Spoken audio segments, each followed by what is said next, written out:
હવે આપણે પરમાણુના ક્વોન્ટમ યાંત્રિકી નમૂના તરફ જઈએ. આ માટે બે જે મુદ્દાઓ છે, બે ટોપિક છે, એનું મહત્વ છે. એમાંનો ફર્સ્ટ ટોપિક છે દ્રવ્યની દ્વૈત વર્તણૂક, ડ્યુઅલ પ્રોપર્ટીઝ ઓફ મેટર, અને સેકન્ડ છે અનસર્ટેનિટી પ્રિન્સિપલ ઓફ હાઇઝનબર્ગ. બંને સાયન્ટિસ્ટો છે. ધ બ્રોગલીએ પહેલો સિદ્ધાંત આપેલો છે અને સેકન્ડ છે હાઇઝનબર્ગ નામના સાયન્ટિસ્ટ આપેલો છે. તો પહેલાં આપણે દ્રવ્યની દ્વૈત વર્તણૂકની વાત કરીએ. એમાં ફર્સ્ટની વાત કરીએ તો 1924માં ફ્રેન્ચ ભૌતિકશાસ્ત્રી ધ બ્રોગલીએ એવું કહ્યું કે દ્રવ્ય વિકિરણની જેમ દ્વૈત વર્તણૂક ધરાવે છે. દ્વૈત એટલે ડ્યુઅલ નેચર, ડબલ પ્રકૃતિ ધરાવે છે.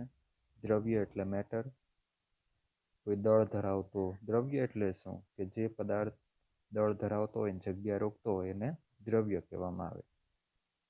દ્રવ્ય એ વિકિરણની જેમ, તો વિકિરણ વિશે તો આપણે સ્ટડી કરી ગયા, વીજ ચુંબકીય વિકિરણ કે જે ફોટોનનું બનેલું છે. અને એ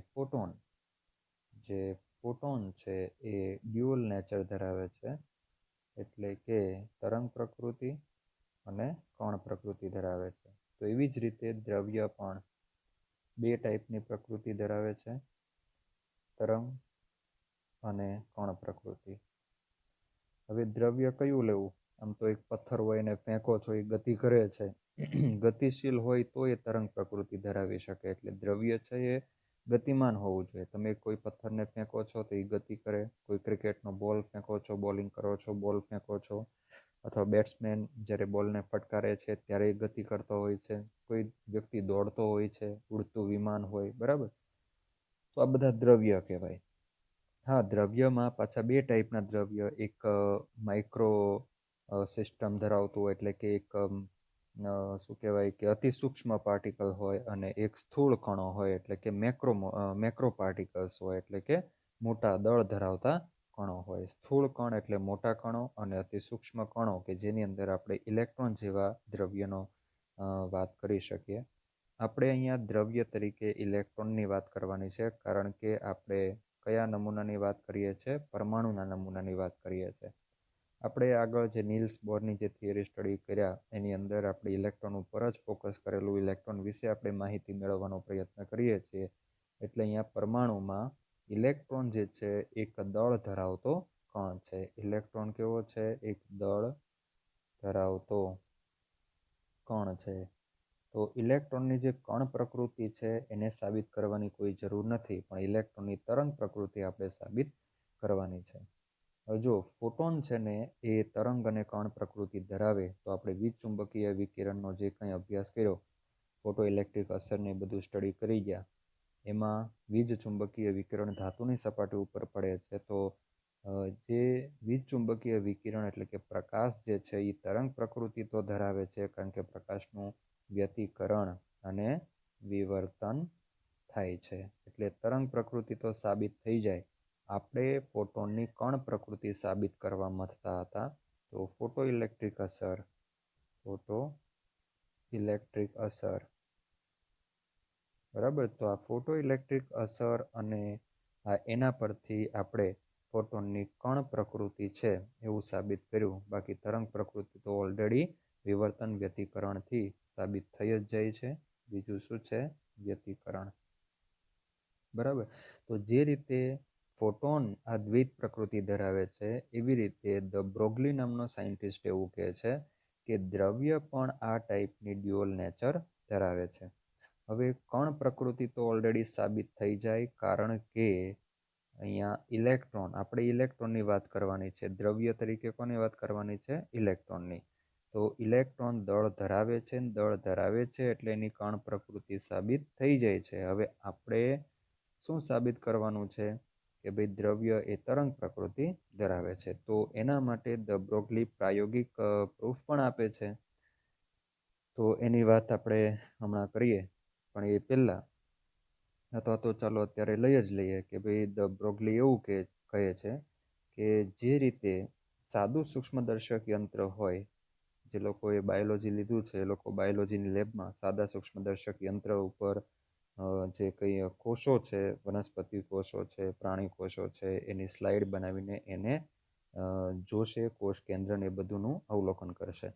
હવે એ જે સાદું સૂક્ષ્મદર્શક યંત્ર છે એમાં નીચે એક અરીસો હોય છે. એ અરીસા ઉપર જ્યારે પ્રકાશ પડે છે ત્યારે એને ઉપર સ્લાઇડની અંદર કોષો વ્યવસ્થિત રીતે દેખાય છે. તો સાદું સૂક્ષ્મદર્શક યંત્ર છે એ પ્રકાશના સિદ્ધાંત ઉપર કામ કરે છે. એમાં પ્રકાશ એના ઉપર પડશે, બરાબર, પ્રકાશનું વિચલન થશે, વિવર્તન થશે, એટલે એ પ્રકાશ ઉપર આધારિત છે. પણ જે ઇલેક્ટ્રોન માઇક્રોસ્કોપ છે એ ઇલેક્ટ્રોન માઇક્રોસ્કોપની અંદર ઇલેક્ટ્રોનની કિરણાવલીનો ઉપયોગ કરવામાં આવે છે. ઇલેક્ટ્રોનની કિરણાવલી. ધ બ્રોગલી એવું કહે છે કે ઇલેક્ટ્રોન માઇક્રોસ્કોપમાં ઇલેક્ટ્રોનની કિરણાવલીનો ઉપયોગ થાય છે અને આ ઇલેક્ટ્રોનની કિરણાવલી ઇલેક્ટ્રોન માઇક્રોસ્કોપની અંદર વિવર્તન પામે છે. હવે વિવર્તન પામે ને એટલે એ કઈ પ્રકૃતિ ઇન્ડિકેટ કરે? તો એ તરંગ સ્વભાવ દર્શાવે. બરાબર. ઇલેક્ટ્રોનની કિરણાવલી શું કરે છે? ઇલેક્ટ્રોન માઇક્રોસ્કોપની અંદર વિવર્તન પામે છે. તો વિવર્તન, ઇલેક્ટ્રોનની કિરણાવલી જો વિવર્તન પામતું હોય એનો મતલબ એવો થયો કે ઇલેક્ટ્રોન એ કયો સ્વભાવ ધરાવે છે? તરંગ સ્વભાવ ધરાવે છે. તો આ જે પ્રાયોગિક પ્રૂફ છે એને આધારે ધ બ્રોગલી એવું કહે છે કે દળ ધરાવતો કણ જ્યારે ગતિ કરતો હોય ત્યારે એ તરંગ પ્રકૃતિ ધરાવે છે. પ્રાયોગિક પ્રૂફ પણ છે, એટલા માટે આ પણ સાબિત થઈ જાય છે કે હા, કે દ્રવ્ય એ તરંગ પ્રકૃતિ ધરાવે છે. તો આના પરથી ધ બ્રોગલી એવું કહે છે કે ગતિશીલ દરેક કણ અથવા તો આપણે પદાર્થ કહીએ અથવા તો દ્રવ્ય કહીએ, ગતિશીલ દરેક પદાર્થ તરંગ પ્રકૃતિ ધરાવે છે. આનો મતલબ શું થાય? ખ્યાલ આવે છે? અહીંયા ધ બ્રોગલી એવું કહેવા માંગે છે કે પરમાણુની અંદર કક્ષામાં ઇલેક્ટ્રોન જ્યારે ગતિ કરે છે એ ઇલેક્ટ્રોન એક દળ ધરાવતો કણ છે. તો દળ ધરાવતો હોવા છતાં પણ એ કઈ પ્રકૃતિ ધરાવે છે? તરંગ પ્રકૃતિ, એટલે કે એ તરંગ સ્વરૂપે ગતિ કરે છે. તો હવે મેં તમને આગળ કીધું હમણાં કે દ્રવ્ય તરીકે બે ટાઈપના અહીંયા પદાર્થો આવી શકે, એક સ્થૂળ પદાર્થ અને બીજો અતિ સૂક્ષ્મ પદાર્થ. બરાબર. તો સ્થૂળ પદાર્થ અને અતિ ઓછું દળ ધરાવતો પદાર્થ. હવે આ બે ટાઈપના જે પદાર્થો છે એ ગતિશીલ હોય ત્યારે બંને તરંગ પ્રકૃતિ તો ધરાવશે જ, પરંતુ કોની તરંગ પ્રકૃતિનું વ્યવહારુ મહત્વ છે? બરાબર, પ્રાયોગિક રીતે મેઝર કરી શકાય ને કોની તરંગ પ્રકૃતિને પ્રાયોગિક રીતે મેઝર કરી શકાતું નથી અથવા વ્યવહારુ મહત્વ નથી. તો એને જોવા માટે આપણે એક ઇક્વેશન લઈએ કે જે ધ બ્રોગલી આપેલું છે. આ ઇક્વેશન આવું છે. ધ બ્રોગલીનું ઇક્વેશન મોસ્ટ ઇમ્પોર્ટન્ટ થિયરી છે, કારણ કે આ અને હાઇઝનબર્ગની જે બે થિયરી છે ને એ બહુ જ જબરજસ્ત થિયરી છે કે જે આપણને પરમાણુ એક ક્વોન્ટમ નમૂના તરફ લઈ જાય છે અને ઇલેક્ટ્રોન મળવાની સંભાવના તરફ આપણે જઈએ છીએ. બરાબર. મેં તમને આગળ એવું કીધેલું કે હાઇડ્રોજન પરમાણુમાં માની લો કે પહેલી કક્ષામાં ઇલેક્ટ્રોન છે, બરાબર, અને આ ઇલેક્ટ્રોનથી કેન્દ્ર વચ્ચેનું અંતર હું નથી કહેતો. દરેક વખતે સમજો, મેં 2-4 વાર તમને કીધું છે, જે આપણને ખબર છે કે ભાઈ નીલ્સ બોરે આપણને સૂત્ર પણ આપ્યું છે અને સૌથી પહેલાં એને ડિસ્ટન્સ આપેલું કે ભૂમિ અવસ્થામાં જ્યારે હાઇડ્રોજન હોય ત્યારે એ જે n=1 કક્ષા છે એ કક્ષાથી કેન્દ્ર વચ્ચેનું અંતર 0.529 એંગસ્ટ્રોમ. આ અંતર આપનાર વૈજ્ઞાનિક નીલ્સ બોર સૌથી પહેલો વૈજ્ઞાનિક હતો. બરાબર. એણે આપને કક્ષાની ત્રિજ્યા વિશે પણ માહિતી આપેલી, સૂત્ર આપ્યું છે. મેં તમને દરેક વખતે એમ કહું છું કે આ ઇલેક્ટ્રોન જે કક્ષામાં પ્રેઝન્ટ છે એ કક્ષાથી કેન્દ્ર વચ્ચેનું અંતર, બરાબર, કક્ષાથી કેન્દ્ર વચ્ચેનું અંતર r. હું એમ નથી કહેતો કે ઇલેક્ટ્રોનથી કેન્દ્ર વચ્ચેનું અંતર, કારણ કે આપણે આગળ હાઇઝનબર્ગની થિયરીની જે વાત કરવાના છીએ ત્યાં અનસર્ટેનિટીની વાત કરવાના છીએ, અચોક્કસતાની વાત કરવાના છીએ. ત્યાં તો એવું કહેવામાં આવશે કે પરમાણુના કેન્દ્રની આસપાસ ઇલેક્ટ્રોન મળવાની સંભાવના હોય, બરાબર. સંભાવના જ્યાં હોય ત્યાં ચોક્કસતા કેવી હોય છે? ઓછી હોય છે. અનિશ્ચિતતા કેવી હોય છે? વધારે હોય છે. એટલે ખાસ ધ્યાનમાં રાખવું, બંને થિયરી કોમ્પિટિટિવ માટે પણ મોસ્ટ ઇમ્પોર્ટન્ટ છે. બહુ બધી વાર આમાંથી ઇક્વેશન બેઝડ દાખલાઓ પૂછાયેલા છે. તો આપણે ઇક્વેશન લઈએ ધ બ્રોગલીનું કે lambda is equal to H upon m v is equal to H upon p, જ્યાં એમ જે છે એ ઇલેક્ટ્રોન જેવા દ્રવ્યનું દળ છે. માની લો કે તમે કોઈ ગતિશીલ દડાની વાત કરતા હોવ તો એ દડાનું દળ તો એમ કહેવાય, દડાનો વેગ એટલે વી કહેવાય, અને એચ જે છે એ કોઈ પણ ટાઈપનો કણ હોય, ઇલેક્ટ્રોન હોય, પ્રોટોન, ન્યુટ્રોન, એ ચાર્જવાળો હોય કે ચાર્જલેસ હોય કે પછી કોઈ તટસ્થ હોય દડો જે છે, બરાબર, કે જેને કોઈ ચાર્જ નથી, તો એ છે કોઈ દોડતો માણસ છે, ઉડતું વિમાન છે, કોઈ પણ ટાઈપનો સ્થૂળ કે પછી માઇક્રો લેવલનો કણ હોય, એના માટે પ્લાન્ક કોન્સ્ટન્ટનું મૂલ્ય ફિક્સ હોય છે. તો અહીંયા તરંગ લંબાઈ અને વેગમાન વચ્ચેનો સંબંધ આપણને મળે છે કે ભાઈ આ લેમ્બડા અને આ વેગમાન, બરાબર, એમ વી, એને શું આપણે કહી શકીએ? વેગમાન. તો પદાર્થનું વેગમાન, તો એમની વચ્ચેનો આ સંબંધ છે. માની લો કે આપણો જે પદાર્થ છે એનું દળ ફિક્સ હોય તો આ અચળ થઈ જશે. આ તો અચળ છે જ. તો જેમ જેમ તરંગ લંબાઈમાં ફેરફાર થાય, મતલબ કે વધારો ઘટાડો કરો, તે મુજબ વેગની અંદર પણ શું થાય છે? વધારો ઘટાડો. પણ આપણે વધારે ધ્યાનમાં અહીંયા રાખવાનું છે કે દળ અને તરંગ લંબાઈ વચ્ચેનો આપણે સંબંધ સ્ટડી કરીએ છીએ. કે માની લો કે કોઈ બે પાર્ટિકલ છે, એક પાર્ટિકલનું દળ વધારે છે અને બીજા પાર્ટિકલનું દળ ઓછું છે, અને બંનેનો વેગ સમાન છે, તો વેગ કેવો થઈ જશે? અચળ થઈ જશે. તો જો વધારે દળ ધરાવતો કણ હશે તો એના માટે તરંગ લંબાઈ ટૂંકી થઈ જશે, અને જો દળ ઓછું હશે તો એના માટે તરંગ લંબાઈ વધી જશે. તો એકચ્યુઅલમાં આ એક તરંગ લંબાઈ અને દળ એમની સાથે સંબંધ ધરાવતું સૂત્ર છે. હવે આ સૂત્ર છે ને, lambda is equal to H upon m v, એ સૂત્ર ધ બ્રોગલીએ આપણને સીધું આપ્યું છે, પણ એકચ્યુઅલી એ સૂત્ર આવ્યું એ ખૂબ જ ઇમ્પોર્ટન્ટ છે.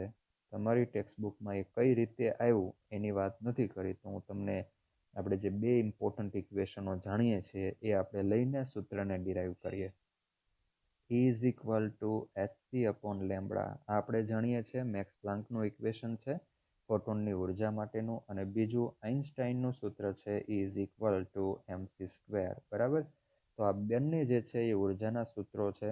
તો આ પણ ઉર્જા, અને આ બંને સૂત્રો ઇક્વેશન 1 અને 2 ને આપણે કમ્પેર કરીએ, બરાબર.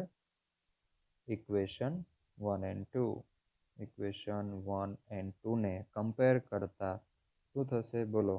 HC upon lambda is equal to MC square. અહીંયા સી જે છે પ્રકાશનો વેગ કેન્સલ થઈ ગયો, એટલે હવે આપણે શું લખશું કે H upon lambda is equal to MC. હવે આ સી જે છે ને એ એકચ્યુઅલી વેગ ઇન્ડિકેટ કરે છે, બરાબર.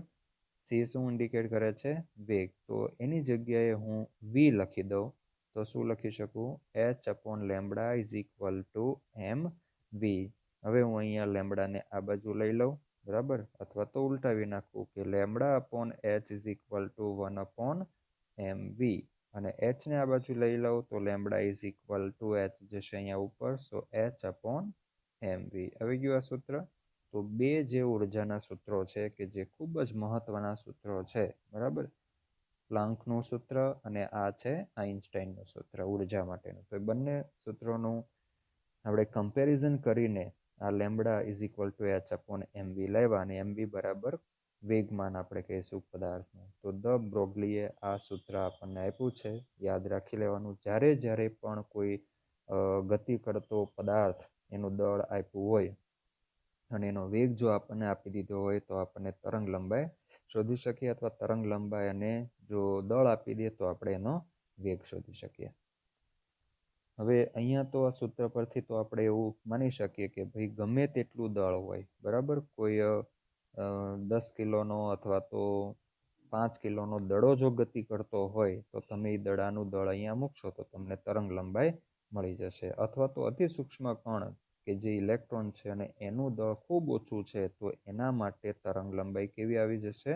વધારે આવશે. અને જો દળ વધારે, માની લો કે કોઈ વિમાન ઉડે છે, તો એ ઉડતું વિમાન છે, એ વિમાનનું દળ તો ખૂબ જ વધારે હોય છે, તો એ દળ જો તમે મૂકશો, ખૂબ વધારે દળવાળો કણ લેશો, તો તરંગ લંબાઈ ખૂબ જ ટૂંકી થઈ જશે. આ તરંગ લંબાઈ એટલી ટૂંકી થઈ જશે કે જે તરંગ લંબાઈ આપણે મેઝર પણ નથી કરી શકતા પ્રાયોગિક રીતે, કારણ કે આ તરંગ લંબાઈ જે ઇન્સ્ટ્રુમેન્ટથી આપણે મેઝર કરીએ છીએ એ ઇન્સ્ટ્રુમેન્ટની રેન્જમાં જ નહીં આવે, બરાબર?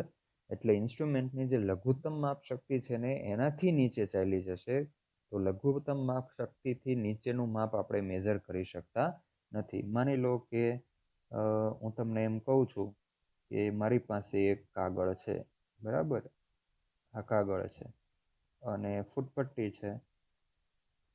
હવે આપણને ખબર છે કે ફૂટપટ્ટીની અંદર આ રીતે કાપા હોય, 1 2 3 4, આ 5મો, 6 7 8 9 અને આ 10મો.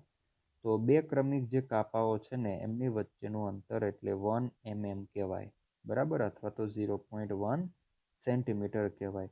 તો ફૂટપટ્ટી છે એની લિસ્ટ કાઉન્ટ છે, બરાબર? લિસ્ટ કાઉન્ટ એટલે લઘુત્તમ માપ શક્તિ, એ કેટલી થઈ? 1 mm જેટલી થઈ. તો અહીંયા માની લો કે આ રીતે છે બે ક્રમિક કાપાઓ, બરાબર? મેં થોડું ઝૂમ કરીને બતાવ્યું છે. અને આ મારું પેજ છે, આ પેજ છે, પેજની જાડાઈ છે. હવે આ જે અંતર છે ને એ ફૂટપટ્ટીનું ઓછામાં ઓછું અંતર છે 1 mm, બરાબર? ધ્યાનથી સમજજો, કારણ કે હાઇઝનબર્ગમાં પણ આ પાછું આવશે. તો મારે ફૂટપટ્ટીથી આ કાગળની જાડાઈ મેઝર કરવી છે. શું મેઝર થઈ શકશે? ના મેઝર થઈ શકે. શું કામ? કારણ કે ફૂટપટ્ટીની જે લઘુત્તમ માપ શક્તિ એટલે ઓછામાં ઓછું ફૂટપટ્ટી કેટલું માપ માપી શકે?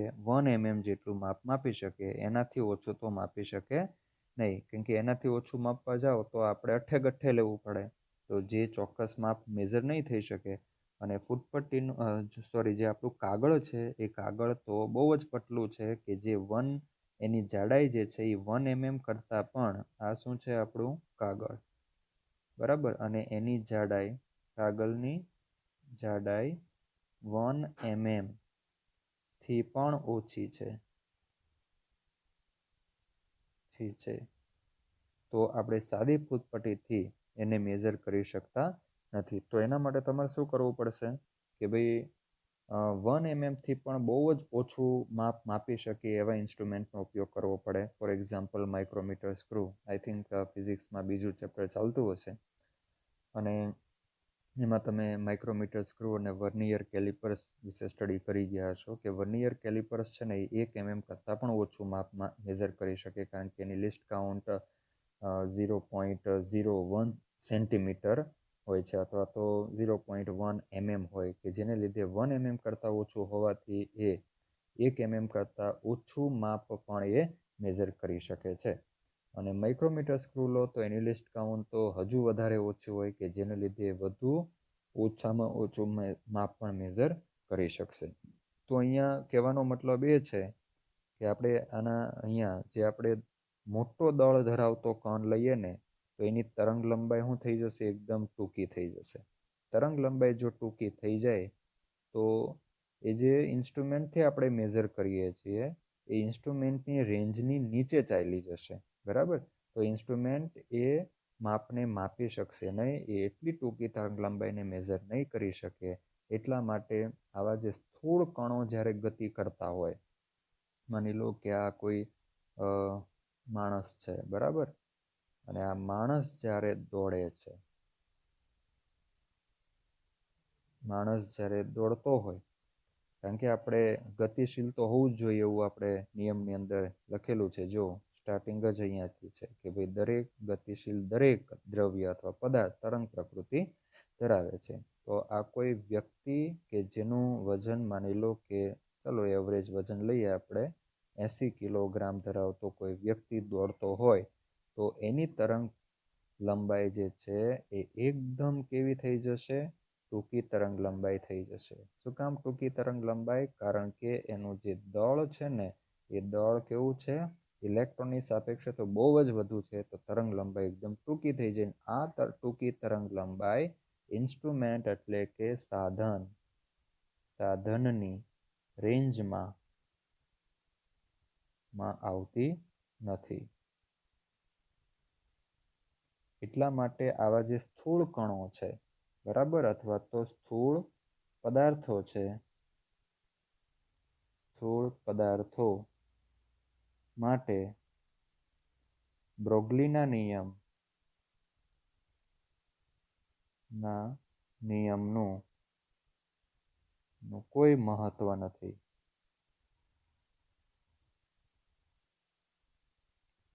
અને એ કોના માટે એપ્લિકેબલ છે? જે માઇક્રો લેવલના પાર્ટિકલ છે કે જેનું દળ ખૂબ જ ઓછું છે તેના માટે એપ્લિકેબલ છે. Lambda is equal to H upon mv. હવે ઇલેક્ટ્રોન જેવો કણ હોય તો એનું જે દળ m છે એ ઘણું જ ઓછું હોય. દળ ઓછું હોય તો એની તરંગ લંબાઈનું મૂલ્ય કેવું આવશે? વધુ આવશે. અને વધુ તરંગ લંબાઈ આવે તો આપણે સાધનની રેન્જમાં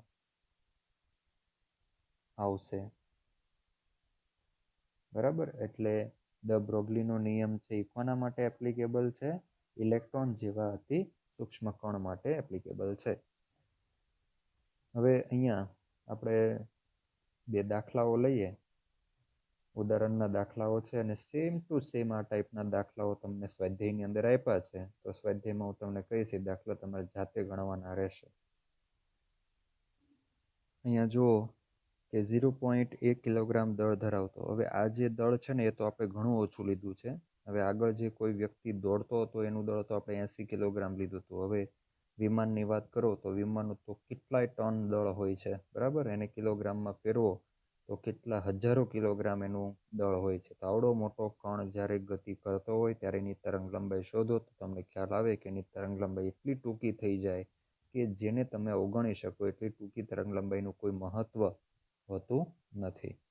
તો અહીંયા જોઈએ આપણે, બરાબર, દળ ધરાવતો દડો આપ્યો છે અને એનો વેગ એટલો આપ્યો છે. તરંગ લંબાઈ કેલ્ક્યુલેટ કરવાની છે. તો એકદમ સિમ્પલ દાખલા છે, એ ઓનલી ઇક્વેશન બેઝ છે. ખાલી આપણે યુનિટને થોડુંક ધ્યાનમાં રાખવાનું છે. ઇક્વેશનની અંદર વેલ્યુ મૂકી દીધી, બરાબર. હવે જો ખાસ ધ્યાન એ રાખવાનું છે કે અહીંયા આપણે જે દળ છે ને એ ફરજિયાત કિલોગ્રામની અંદર હોવું જોઈએ. કારણ કે આ જે પ્લાન્ક કોન્સ્ટન્ટ છે એનો એકમ છે જૂલ. પ્લાન્ક કોન્સ્ટન્ટનો એકમ છે જૂલ ઇન્ટુ સેકન્ડ, બરાબર. આપણે અહીંયા જૂલ સેકન્ડ લખ્યું છે. તો જ્યારે અહીંયા તો કિલોગ્રામ દળ આપ્યું છે, પણ ઘણીવાર અહીંયા દળ ગ્રામની અંદર પણ આપી શકે. તો ગ્રામમાં જ્યારે દળ આપ્યું હોય ને ત્યારે ફરજિયાત એને કિલોગ્રામમાં કન્વર્ટ કરી દેવું. શું કામ? કારણ કે યુનિટ જે છે ને એ સરખા રહેવા જોઈએ. તો એના માટે એક વસ્તુ ખાસ ધ્યાનમાં રાખી લેવું કે 1 જૂલ, આ ફિઝિક્સની વસ્તુ છે, તમને ખબર હોવી જ જોઈએ જો ફિઝિક્સ તમે ભણતા હોવ તો. 1 joule is equal to 1 kilogram metre square પર સેકન્ડ સ્ક્વેર. આ જે રિલેશન છે જૂલનો કિલોગ્રામ મીટર અને સેકન્ડ સાથેનો, તે તમારે ધ્યાનમાં રાખવાનું. તો જુઓ કે જૂલ જે છે ને એની જગ્યાએ હું શું મૂકી શકું? આટલું મૂકી શકું, kilogram metre square second square. ખ્યાલ આવે છે? આ જે જૂલ છે એની જગ્યાએ હું શું મૂકી શકું? આટલી વસ્તુ મૂકી શકું. હું અહીંથી જૂલ કાઢી નાખું તો જૂલની જગ્યાએ હું શું મૂકું? કેજી મીટર સ્ક્વેર અને સેકન્ડ સ્ક્વેર ક્યાં ચાલ્યું જશે? છેદમાં. હવે જો જૂલ જે છે એ કેજી સાથે રિલેટેડ છે. તો આપણે જ્યારે આ દળનો યુનિટ મૂકીએ ત્યારે ફરજિયાત શેમાં હોવું જોઈએ? કેજી.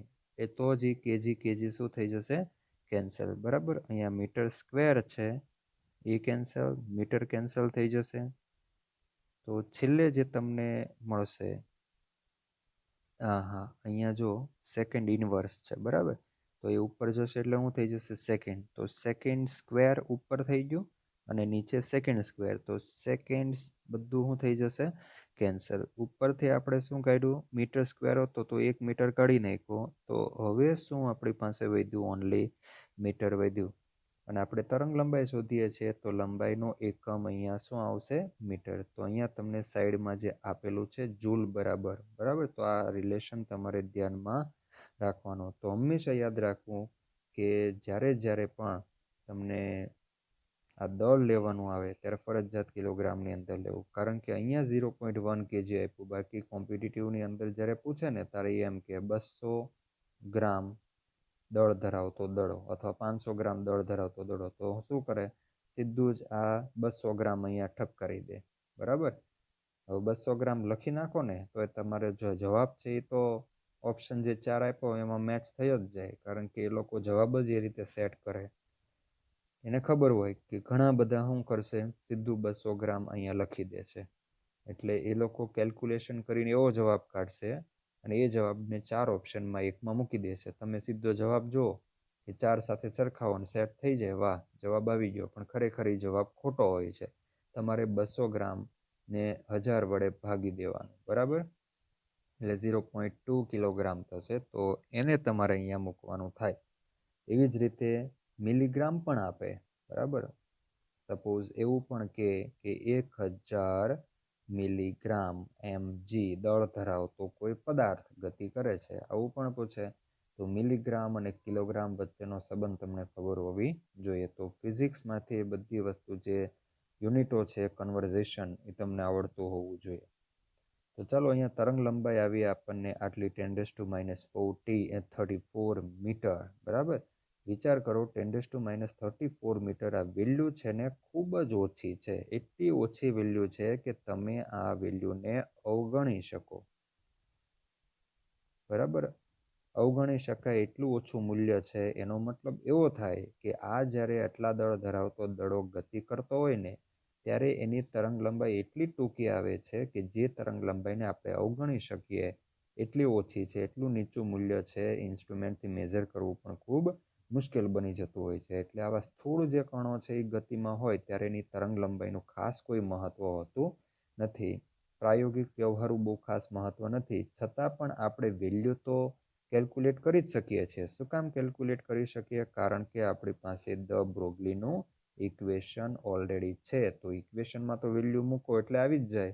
પણ પછી પ્રાયોગિક રીતે જ્યારે આપણે મેઝર કરવા જઈએ ત્યારે મેઝર થવી જોઈએ ને ત્યારે તકલીફ થાય છે. એટલા માટે સ્થૂળ કણ માટે અહીંયા લખ્યું છે કોઈ ખાસ મહત્વ નથી. આવું MCQ પણ પૂછાય છે, બરાબર. સ્ટેટમેન્ટો પણ આવે છે.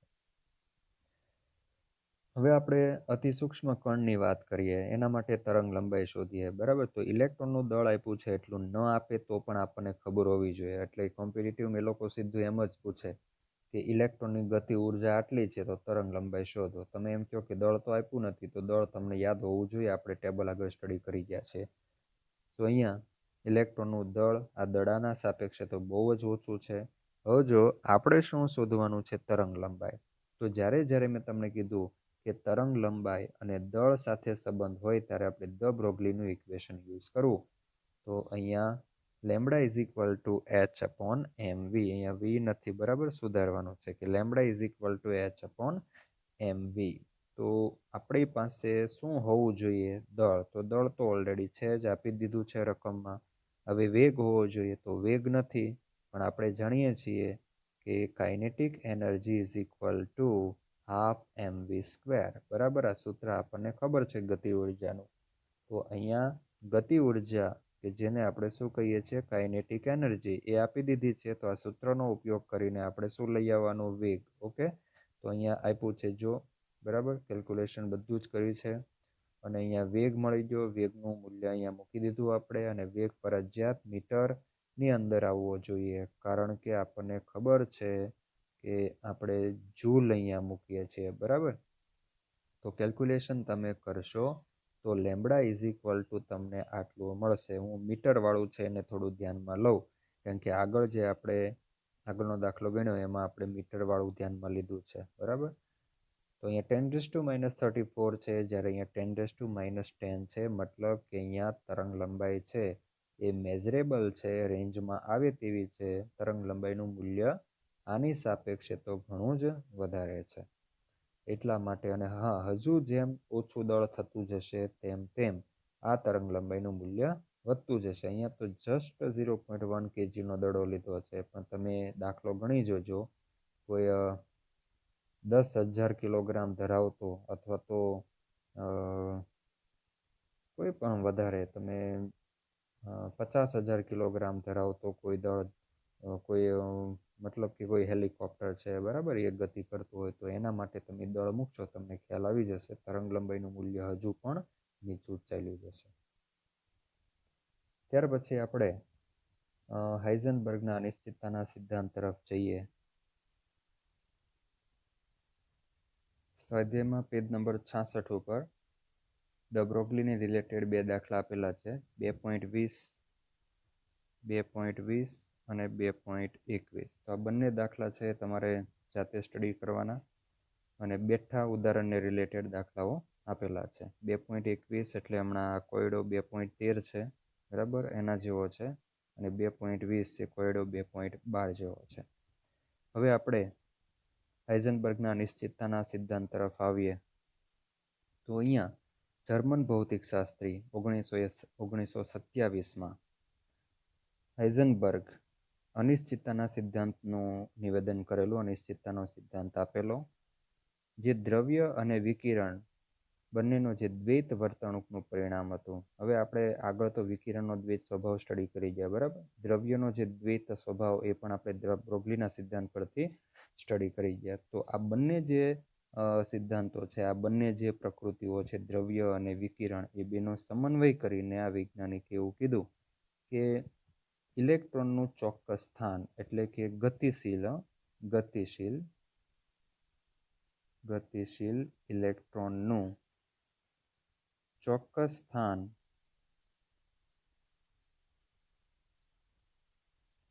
અને ચોક્કસ વેગમાન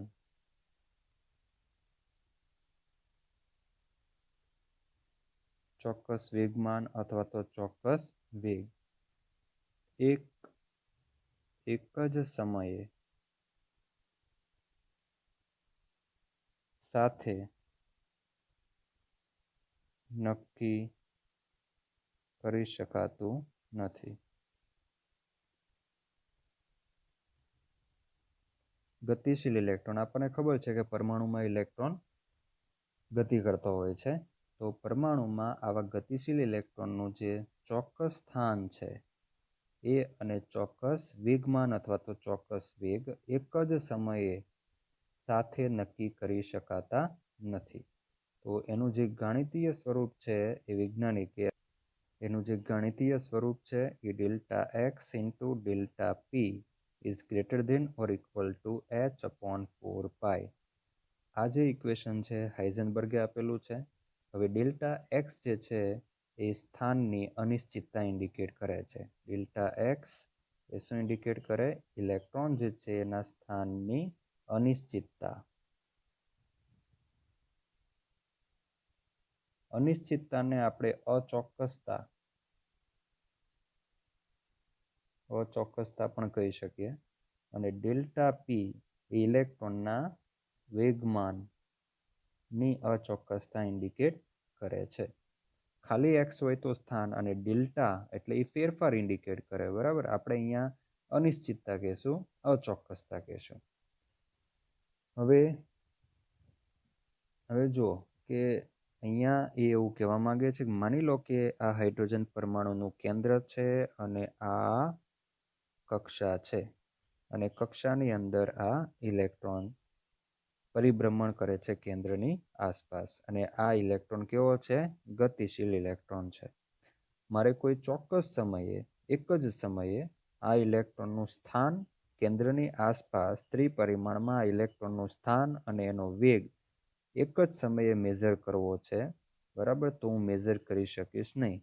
કાં તો મને ઇલેક્ટ્રોનનું ચોક્કસ સ્થાન મળશે તો વેગમાનમાં એરર આવશે, કાં તો હું વેગમાન જો ચોક્કસ મેળવવા જઈશ તો મને એના સ્થાનમાં એરર આવશે, એટલે કે સ્થાન હું ચોક્કસ રીતે મેઝર કરી શકીશ નહીં. આવું કોણ કહે છે? હાઇઝનબર્ગ નામના સાયન્ટિસ્ટ કહે છે. તો આનું રીઝન શું? ઇલેક્ટ્રોનનું જે સ્થાન છે પરમાણુની અંદર, બરાબર, એ કેન્દ્રથી કેટલો દૂર છે એ આપણે મેઝર કરવું છે. તો એ કઈ રીતે મેઝર થઈ શકે? તો તો એના માટે જ્યારે આમ શું કામ થાય, તમે સ્થાન મેઝર કરવા જાઓ તો વેગ મેઝર નથી થઈ શકતો ચોક્કસ રીતે, વેગ ચોક્કસ રીતે મેઝર કરવા જાઓ તો સ્થાન ચોક્કસ રીતે મેઝર નથી થઈ શકતો. એનું રીઝન એ છે કે જ્યારે આપણે પરમાણુમાં ઇલેક્ટ્રોનનું સ્થાન મેઝર કરવા જઈએ, વેગ એનો મેઝર કરવા જઈએ છીએ, ત્યારે એને ઇલેક્ટ્રોન માઇક્રોસ્કોપની અંદર લેવો પડે છે. એટલે પરમાણુને આપણે ઇલેક્ટ્રોન માઇક્રોસ્કોપમાં એકલો સિંગલ ફોર્મમાં ના લઈ શકીએ, કારણ કે પરમાણુ તો સિંગલ ફોર્મમાં આપણને દેખાતો જ નથી. પરંતુ એ પદાર્થને આપણે ઇલેક્ટ્રોન માઇક્રોસ્કોપમાં મૂકવો પડે કે જે પદાર્થ આપણને ખબર છે કે દરેક પદાર્થ પરમાણુનો બનેલો છે. માની લો કે કોઈ પદાર્થ, કોઈ મેટલ છે, એના ટુકડાને આપણે ઇલેક્ટ્રોન માઇક્રોસ્કોપમાં મૂકીએ તો એ મેટલની અંદર પરમાણુ હોય. બરાબર, આ બધી વાત તમારી ટેક્સ્ટબુકમાં નથી કરી, પણ આપણને એમ થાય કે હા, એણે એમ કીધું છે કે તમે જો આનું સ્થાન કે વેગ મેઝર કરવો હોય તો તમારે શું કરવું પડે, એના ઉપર પ્રકાશનું પુંજ ઇન્સિડેન્ટ કરવું પડે. ઇલેક્ટ્રોન માઇક્રોસ્કોપમાં જુદી જુદી ટાઈપના ઇલેક્ટ્રોન માઇક્રોસ્કોપ હોય. અમુકની અંદર ઇલેક્ટ્રોનિક કિરણાવલીનો ઉપયોગ થતો હોય તો અમુકની અંદર પ્રકાશના પુંજનો ઉપયોગ થતો હોય. તો તમારે આની ઉપર એ પદાર્થ ઉપર પ્રકાશનું પુંજ ઇન્સિડેન્ટ કરવું પડે, આપાત કરવું પડે. અને હવે કોઈ એ પદાર્થ ઉપર તમે પ્રકાશનું પુંજ જો આપાત કરશો તો શું થશે, તો એની અંદર આવેલા પદાર્થની અંદર આવેલા જે પરમાણુઓ છે એની ઉપર ઉર્જા જશે. આ શું છે, પ્રકાશનું પુંજ, જે શેનું બનેલું છે, ફોટોનનું બનેલું છે. અને ફોટોન એક ઉર્જા રૂપી કણ છે, આપણને ખબર છે. તો હવે જ્યારે તમે આ પરમાણુ ઉપર પ્રકાશ અથવા તો વિકિરણ ઇન્સિડેન્ટ કરો છો, શું કામ ઇન્સિડેન્ટ કરો છો, તમારે પરમાણુમાં એનું સ્થાન મેઝર કરવું છે એટલા માટે. તો સ્થાન અને વેગ બંને મેઝર કરવા છે. તો એ મેઝર કરવા માટે જ્યારે તમે ઇલેક્ટ્રોન માઇક્રોસ્કોપની અંદર તમે આ વિકિરણ ઇન્સિડેન્ટ કરો છો કે તરત જ શું થશે કે આ ઇલેક્ટ્રોન ગતિ તો કરે જ છે. માની લો કે આ ઇલેક્ટ્રોનની ગતિ આટલી છે, બરાબર, સમજવા માટે ઇલેક્ટ્રોનની ગતિ આટલી છે, ઇલેક્ટ્રોન ગતિ કરે છે. તમારે એનું સ્થાન પણ જોઈએ છે કે ભાઈ એ કેન્દ્રથી કેટલો દૂર છે.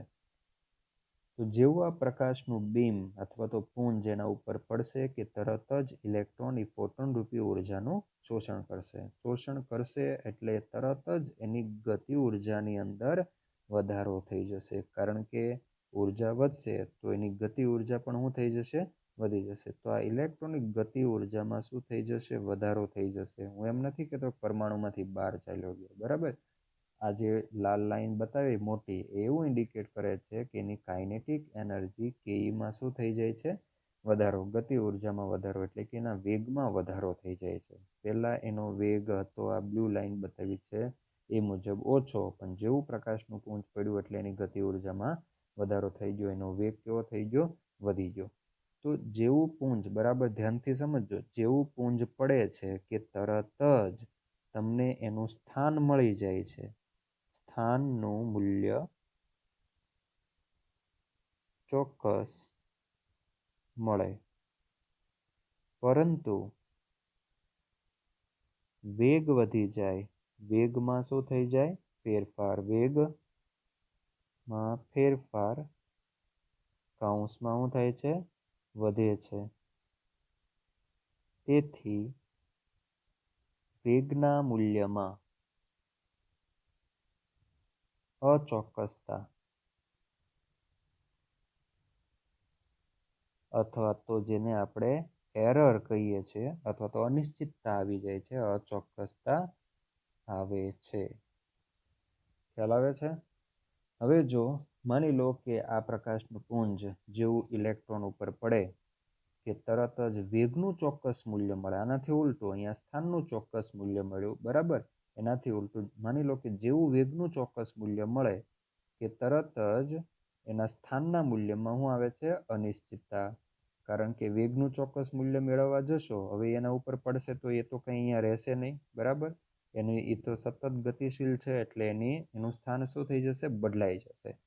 તો અહીંયા હાઇઝનબર્ગ એવું કહે છે કે તમે કોઈ એક વસ્તુ છે ને ચોક્કસ મૂલ્ય મેળવી શકો, પણ બંને વસ્તુ છે એ એક જ સમયે, જેવું ફોટોન પડે કે એ જ સમયે તમે સ્થાન અને એના વેગમાનના મૂલ્ય, એટલે કે વેગના મૂલ્યો ચોક્કસ રીતે મેઝર કરી શકતા નથી. તો આ સૂત્ર જે આપ્યું છે ને એમાં તમે જોઈ શકો કે આ સ્થાનની અચોક્કસતા, આ વેગમાનની અચોક્કસતા, અને બંને પાછા કેવા છે? સાથે છે. બંનેના મૂલ્યો કેવા છે? સાથે. એનો મતલબ કે આ આખું શું ઇન્ડિકેટ કરે છે? સ્થાન અને વેગમાનની અચોક્કસતા ઇન્ડિકેટ કરે છે. આખું જે મૂલ્ય સ્થાન અને વેગમાનની અચોક્કસતા ઇન્ડિકેટ કરે છે. હવે જે વેગમાન છે એ આપણે જાણીએ છીએ કે p ઇઝ ઇક્વલ ટુ શું થાય? mv. બરાબર. હવે હું વેગમાન જો બદલું, વેગમાનમાં ફેરફાર કરું તો વેગમાં ફેરફાર થઈ જાય, કે દળમાં કંઈ ફેરફાર થાય નહીં, કારણ કે ઇલેક્ટ્રોન તો ઇલેક્ટ્રોન જ છે. ઇલેક્ટ્રોનનું જે વેગમાન ફેરફાર થાય તો એનો વેગ ચેન્જ થઈ જાય, ઇલેક્ટ્રોનનું દળ કંઈ બદલાઈ ના જાય, ઇલેક્ટ્રોન વધુ દળવાળો થઈ જાય એવું કશું થતું નથી. તો દળ કેવું રહેશે? અચળ રહેશે. તો હું અહીંયા delta P is equal two, એટલે કે અહીંયા વેગમાનમાં ફેરફાર લગાવું તો દળ એઝ ઇટ ઇઝ રહેશે, પણ વેગમાં ફેરફાર થઈ જશે. તો હું આ delta P is equal to શું લખી શકું? M into delta V. જે આ સૂત્રમાં આપણે મૂકીએ તો delta x into M into delta V is greater than or equal to H upon 4 pi. Okay. હવે આ એમને હું છેદમાં લઈ જાઉં, માટે delta x into delta V is greater than or equal to H upon 4 pi એમ થાય. હવે જુઓ, અહીંયા એક સંબંધ મળ્યો આપણને દળ અને અચોક્કસતાના મૂલ્ય વચ્ચે. બરાબર. હવે જોજો અહીંયા કે જો અહીંયા હું દળ જે છે, માની લો કે મારો કોઈ ગતિશીલ કણ છે એનું દળ ખૂબ જ વધારે છે, હું વિમાન લઈ લઉં કે ભાઈ ઉડતું વિમાન. બરાબર. કારણ કે અહીંયા તમારી બુકમાં ગતિશીલ નથી લખ્યું, પણ ગતિશીલ શબ્દ ખૂબ જ મહત્વનો છે, કારણ કે ગતિશીલ હોય તો જ વેગમાન મળે ને, તો જ વેગ હોય ને એનો.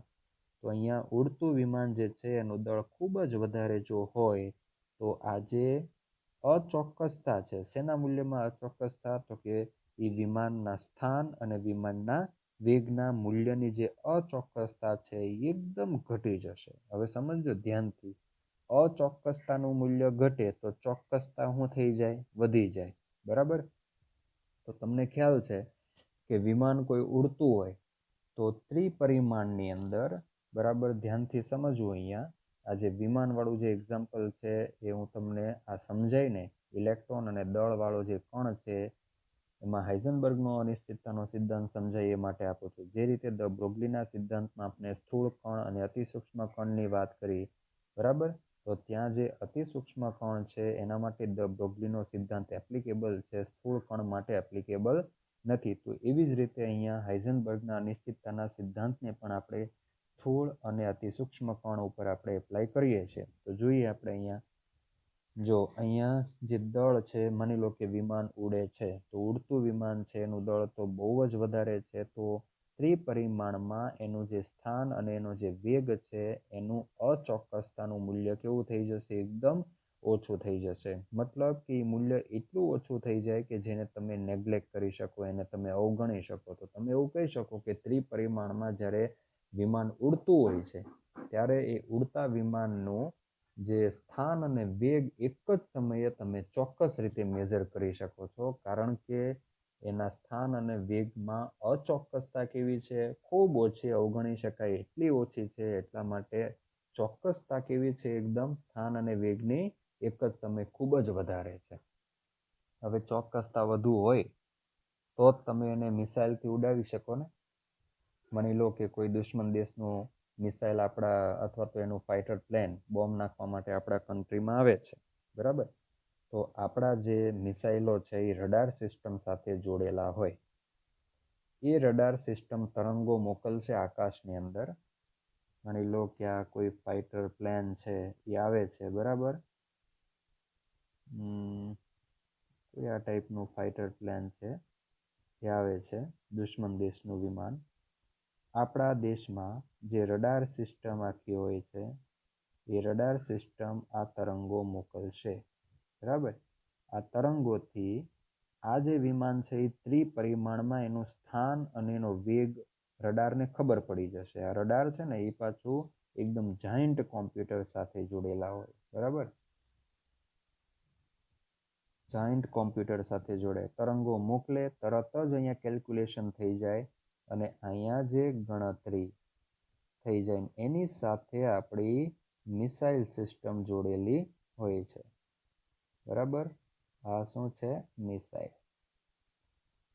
સીધો મિસાઇલ સિસ્ટમને સંકેત આપશે, આદેશ આપશે, એટલે મિસાઇલ સીધું ઉડીને ત્રિપરિમાણમાં જઈને આ વિમાનને ઉપર એટેક કરી દેશે, અથડાઈને એનો નાશ કરી દેશે. આ માની લો કે આપણી રડાર સિસ્ટમ છે. તો ત્રિપરિમાણમાં જો આ રડાર છે એનું આખું તરંગોથી અને કોમ્પ્યુટરને ગણતરી કરી દે, સિગ્નલ આપશે, જેથી કોમ્પ્યુટર ફટાફટ ગણતરી કરી દેશે કે આ જે વિમાન છે ને એ ગતિશીલ છે, પણ એ ગતિશીલ વિમાનનું એક જ સમયે ત્રિપરિમાણ એટલે કે અવકાશમાં, વિમાન કંઈ જમીન ઉપર નથી ચાલતું, એ તો અવકાશમાં ઉડે છે, બરાબર.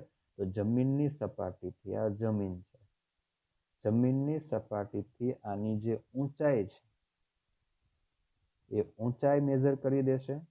બીજું કે ત્રિપરિમાણમાં એટલે કે પૃથ્વીના જે રેખાંશ અને અક્ષાંશ આવે, એવું કંઈ તમે સમાજ વિદ્યા ભૂગોળમાં ભણી ગયા હો, તો એ રેખાંશ અને અક્ષાંશમાં એ 3 ડાયમેન્શનની અંદર એનું સ્થાન ક્યાં છે, બરાબર. ભારતની જે બોર્ડર છે એમાં કયા સિટીની ઉપર છે, કેટલા વેગથી જાય છે, ત્રિપરિમાણમાં એનું સ્થાન ક્યાં, એ કન્ટિન્યુઅસલી આ રડાર આને સિગ્નલ આપ્યા કરે અને કોમ્પ્યુટર સતત ગણ્યા કરે, બરાબર. અને સીધી આની સાથે એ સિસ્ટમ જોડેલી હોય કે જેથી આપણે આ વિમાનને મિસાઇલ દ્વારા આપણે એને નાશ કરી શકીએ છીએ. પરંતુ માની લો કે આ જે વિમાન છે એના માટે, આ વિમાન માટે delta x into delta V એકદમ, આ મૂલ્ય કયું થયું? આ ડેલ્ટા એક્સ અને ડેલ્ટા વી શું ઇન્ડિકેટ કરે? અચોક્કસતા.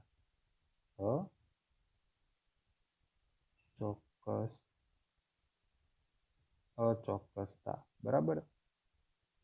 આ અચોક્કસતા વિમાન માટે કેવી છે? ખૂબ જ ઓછી છે. તો હું એમ કહી શકું કે આપણને વિમાન માટે ચોક્કસ મૂલ્ય મળે છે.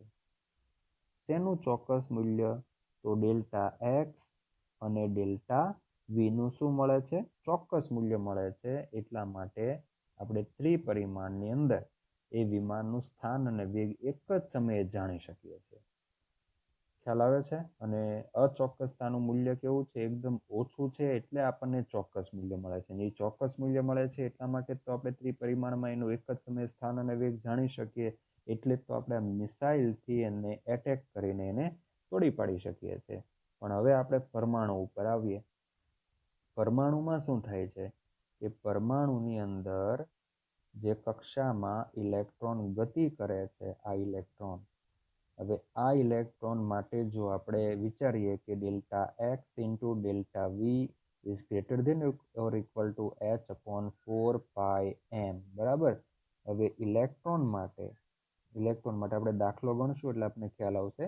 ઇલેક્ટ્રોન માટે આ દળ તો ખૂબ જ ઓછું છે, તો આ અચોક્કસતાનું મૂલ્ય કેવું આવશે? ખૂબ વધુ આવશે ઇલેક્ટ્રોન માટે. ગતિશીલ જે ઇલેક્ટ્રોન છે એના માટે એક જ સમયે ત્રિપરિમાણમાં સ્થાન અને વેગના ચોક્કસ મૂલ્યો મેજર કરવા પોસિબલ નથી, કારણ કે અચોક્કસતા ખૂબ વધુ છે, ખૂબ વધુ છે, કે જે અચોક્કસતાના મૂલ્યને તમે અવગણી શકતા નથી. જ્યારે વિમાન માટે અચોક્કસતાનું મૂલ્ય ખૂબ ઓછું છે, delta x into delta V, એટલે એને તમે નેગ્લેક્ટ કરી શકો છો, અવગણી શકો છો. એટલે અહીંયા તમે એવું કહી શકો કે ઇલેક્ટ્રોન માટે અચોક્કસતા ખૂબ વધુ છે. તો ચોક્કસતા કેવી છે? અથવા હું આમ કહી શકું કે ભાઈ ચોક્કસતા ખૂબ ઓછી છે, બરાબર.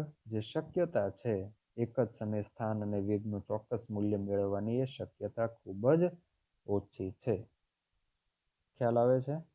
તો અહીંયા હવે ચોક્કસતા ખૂબ ઓછી હોય, એરર જ વધુ હોય, તો તમે એક જ સમયે એનું સ્થાન અને એનો વેગ મેજર કરી શકતા નથી. તો ઇલેક્ટ્રોન માટે કહેવું તો પોસિબલ નથી કે કોઈ એક સમયે એનું સ્થાન ક્યાં હોય.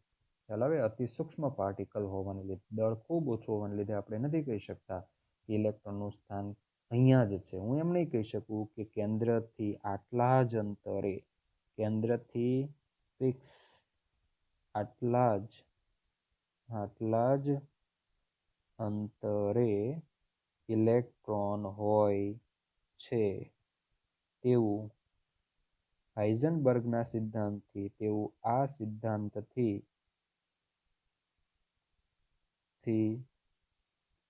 કહી શકાય નહીં. ના કહી શકાય.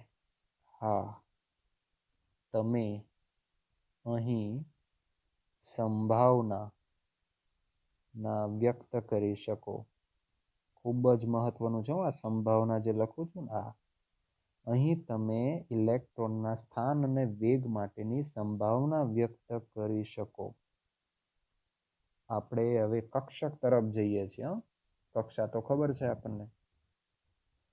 સંભાવના મતલબ હું એમ કહી શકું કે હા, કેન્દ્રની આસપાસનો આ એવો વિસ્તાર કે જ્યાંથી ઇલેક્ટ્રોન મળી આવી શકે અથવા તો ત્યાં ઇલેક્ટ્રોન હોઈ શકે. બરાબર. હું એવું કહી શકું કે હા ભાઈ, જો આ કેન્દ્ર છે, બરાબર, અને એની આસપાસ કેન્દ્રમાંથી પસાર થતી આ અક્ષો. હવે આપણે ત્રિપરિમાણ તરફ જઈએ. આપણે ખબર છે કે પરમાણુ જે છે ને ત્રિપરિમાણીય છે. એક્સ એક્સિસ, આ વાય અને આ ઝેડ. તો કેન્દ્રની આસપાસ જે એક્સ એક્સિસ વાળી જે ડિરેક્શન છે એ ડિરેક્શન ઉપર ઇલેક્ટ્રોન હોઈ શકે. હું એમ કહી શકું ઇલેક્ટ્રોન હોઈ શકે. હું એવું કહી શકું કે કેન્દ્રની આસપાસનો એવો વિસ્તાર. કયો વિસ્તાર? કે ભાઈ એક્સ અને વાય એક્સિસ વચ્ચેનો આ વિસ્તાર કે જ્યાં ઇલેક્ટ્રોન હોઈ શકે. હું અહીંયા શક્યતા વ્યક્ત કરું છું, શક્યતા દર્શાવું છું. શું કામ શક્યતા દર્શાવવાની જરૂર પડી? હાઇઝનબર્ગના જે અનિશ્ચિતતાનો સિદ્ધાંત છે એ સિદ્ધાંતનું નામ જ સમજો. આ સિદ્ધાંતનું નામ શું? હાઇઝનબર્ગનો અનિશ્ચિતતાનો સિદ્ધાંત. અનસર્ટેનિટી, અનિશ્ચિતતા. શેની અનિશ્ચિતતા? તો અનિશ્ચિતતા છે ઇલેક્ટ્રોનના સ્થાન અને વેગની એક જ સમયે. બરાબર. તો એક જ સમયે ઇલેક્ટ્રોનનું સ્થાન વેગ આપણે મેઝર કરી શકતા નથી. શું કામ નથી મેઝર કરી શકતા? કારણ કે એનું દળ છે ને એ ખૂબ જ ઓછું છે. એટલે સ્થાન અને વેગમાં શું આવે છે? બહુ મોટી અચોક્કસતા આવે છે. જ્યારે સ્થૂળ કણ હોય, ઉપરનો જે આવો સ્થૂળ કણ છે કે જે વિમાન છે, બરાબર, આવા વિમાન માટે હું એવું ના કહી શકું કે પહેલાં પણ અવકાશમાં વિમાન મળવાની શક્યતા આટલી. એવું હું ના કહી શકું. અહીંયા શક્યતા ના હોય. અહીં હું આમ લખી શકું કે અહીં ત્રિપરિમાણમાં, 3Dમાં, એટલે કે અવકાશમાં 3Dમાં વિમાન મળવાની શક્યતા હોય. આવું કહેવાય નહીં. આવું ન કહેવાય. અહીં વિમાન આ જગ્યાએ હોય એવું કહી શકાય. અહીંયા આપણી પાસે, કારણ કે વિમાન માટે delta x into delta V નહિવત છે. આ શું છે? અચોક્કસતાનું મૂલ્ય, સ્થાન અને વેગનું. એ અચોક્કસતા નહિવત છે. એટલે સાચું જે મૂલ્ય છે, સાચું સ્થાન અને વેગ મેળવી શકીએ છીએ. એટલે જ આપણે એને તોડી પાડી શકીએ છીએ. તેથી જ તોડી શકીએ છીએ. ખ્યાલ આવે? આને માટે છે. ઓકે, આ રીતે ઉપર જે સ્થૂળ કણ અને નીચે જે છે એ અતિ સૂક્ષ્મ કણ ઇલેક્ટ્રોન માટે. બરાબર. એટલે હવે સમજ પડી. હું તમને અત્યાર સુધી એમ કહેતો હતો કે હું એવું નહીં કહું કે આ ઇલેક્ટ્રોન કેન્દ્રથી 0.529 એંગસ્ટ્રોમ દૂર છે. 0.529 એંગસ્ટ્રોમ. આવું હું કહીશ નહીં. હું એમ કહીશ કે ઇલેક્ટ્રોન જે કક્ષામાં પ્રેઝન્ટ છે એ કક્ષા અને કેન્દ્ર વચ્ચેનું અંતર 0.529 એંગસ્ટ્રોમ છે. આવું હું કહીશ. પણ ઇલેક્ટ્રોન માટે હું એમ નહીં કહું કે ઇલેક્ટ્રોન કેન્દ્રથી ફિક્સ આટલા અંતરે દૂર છે. કોના પરથી નહીં કહી શકું? હાઇઝનબર્ગના અનિશ્ચિતતાના સિદ્ધાંત પરથી. કારણ કે આ સિદ્ધાંત તો એવું કહે છે કે આવા અતિ સૂક્ષ્મ દળ ધરાવતા કણ માટે એક જ સમયે સ્થાન ને વેગ કંઈ ચોક્કસ મૂલ્ય હોય નહીં, પરંતુ અહીંયા તો શું વ્યક્ત કરવાની જરૂર પડે છે?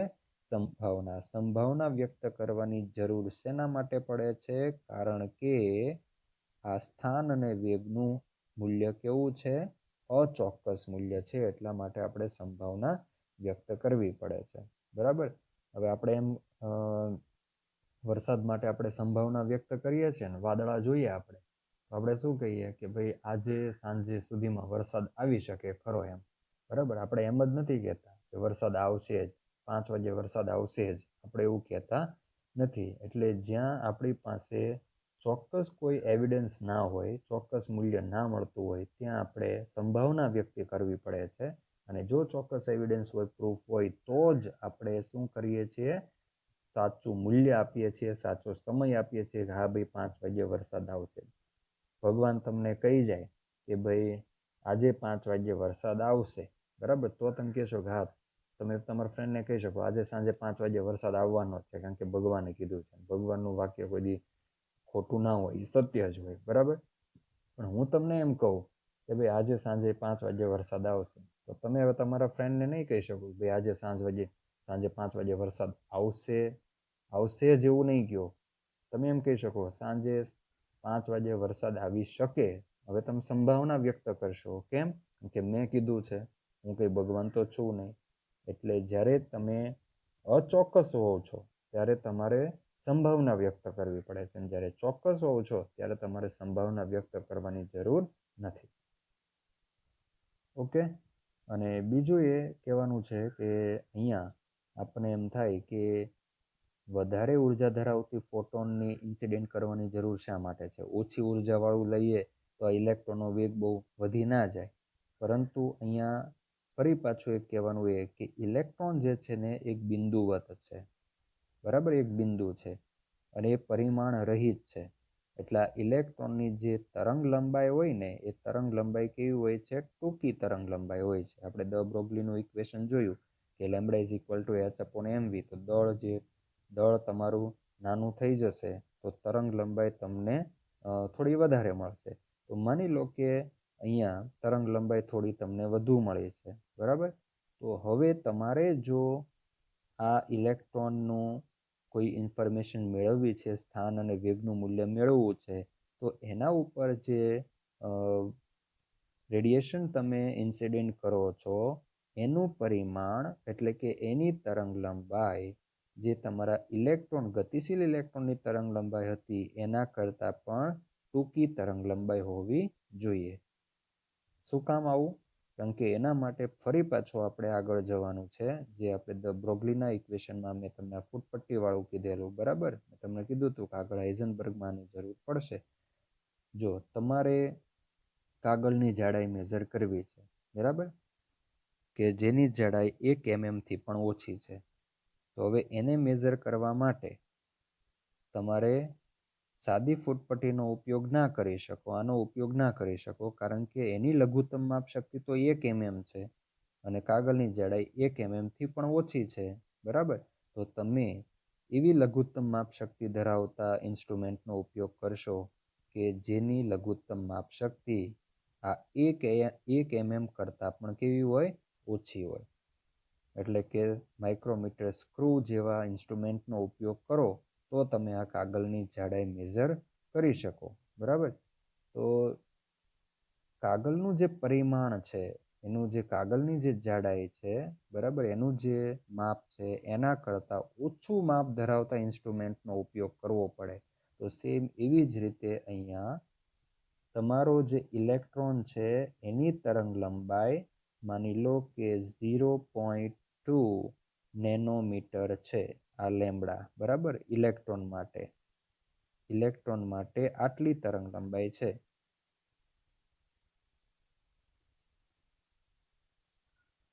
ઇલેક્ટ્રોન માટે આટલી તરંગ લંબાઈ હોય તો આ શું છે? તો આ છે વિકિરણ, કે જે શેનું બન્યું છે? ફોટોનનું બનેલું છે.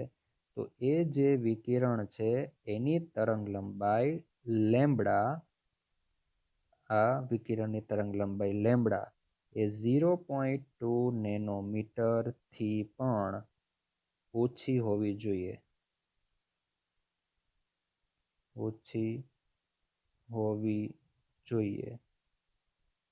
ખ્યાલ આવે છે? જે રીતે એવું સમજો ને કે ભાઈ હમણાં આપણે આગળ જોયું કે ભાઈ કાગળની જાડાઈ 1 mm થી ઓછી છે, તો ઇન્સ્ટ્રુમેન્ટ એવું યુઝ કરવું જોઈએ કે જેની લઘુત્તમ માપશક્તિ 1 mm થી ઓછી હોય. તો તમારે ઇલેક્ટ્રોનની માહિતી મેળવવી છે, બરાબર. ઇલેક્ટ્રોનનું સ્થાન અને વેગ મેળવવો છે. તો આ ગતિશીલ ઇલેક્ટ્રોનની જે તરંગ લંબાઈ હોય ને એનાથી ઓછી તરંગ લંબાઈ ધરાવતા ઇન્સિડેન્ટ વિકિરણનો ઉપયોગ કરવો જોઈએ. હવે ઓછી તરંગ લંબાઈ ધરાવતું વિકિરણ જો યુઝ કરો, તરંગ લંબાઈ જો તમે ઓછી યુઝ કરો તો આપણને ખબર છે તરંગ લંબાઈ જો ઓછી થશે તો ઉર્જા શું થઈ જશે? વધી જશે. તો એ વિકિરણ શક્તિશાળી લેવું પડશે, અને વિકિરણ શક્તિશાળી જો લેશો તો એ જ્યારે ઇલેક્ટ્રોન ઉપર ઇન્સિડેન્ટ થશે તો ઉર્જા જો વધુ હશે તો વધુ ઉર્જાનું શોષણ કરશે, તો એની ગતિ ઉર્જા વધી જશે, મતલબ કે વેગમાં મોટો ફેરફાર જોવા મળશે. વેગમાં મોટો ફેરફાર જોવા મળશે તો શું થશે? તો સ્થાન અને વેગમાનનું જે મૂલ્ય છે એમાં મેક્સિમમ અચોક્કસતા આવશે. ખ્યાલ આવે છે? તો અહીંયા આપણે એટલા માટે જ એક જ સમયે ઇલેક્ટ્રોનના સ્થાન અને વેગ ચોક્કસ રીતે નથી મેઝર કરી શકતા. શું કામ? કારણ કે આપણે વધુ શક્તિશાળી ફોટોનનો ઉપયોગ કરવો પડે છે. વધુ ઉર્જા ધરાવતા વિકિરણનો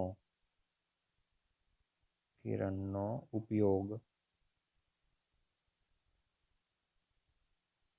કરવો પડે છે.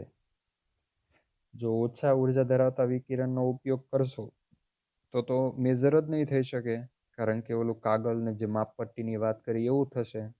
એટલા માટે ન છૂટકે આપણે ઇલેક્ટ્રોન માટે ડેલ્ટા એક્સ ઇન્ટુ ડેલ્ટા પીનું ચોક્કસ મૂલ્ય મેઝર નથી કરી શકતા, બરાબર. આગળની વાત આપણે પછી લઈએ. વિડીયો બહુ જ મોટો થઈ ગયો છે, પણ આપણે આ ચેપ્ટર બહુ જ ડિટેલમાં છે, ઘણું બધું ડિફિકલ્ટ પણ છે, દાખલાઓ પણ આવે છે, એટલે આપણે થોડોક વિડીયોની લંબાઈ વધારવી પડશે. તો આ વિડીયો લાંબો થઈ ગયો છે, તો જો તમે આ વિડીયો આખો ન જોઈ શકો તો એ દિવસે અડધો જોજો. એના પછીનો જે વિડીયો આવશે એના પછીના દિવસે એ થોડોક નાનો કરશું, કે જેથી આ વિડીયો આજે પૂરેપૂરો ના જોવાય. માની લો કે 62 મિનિટ થઈ છે અને એ ના થઈ શકે તો 40 મિનિટ સુધી જોવાનો, બાકીનો નેટ જો પૂરું થઈ જતું બાકીનો અડધો વિડીયો પછીના દિવસે જોવો.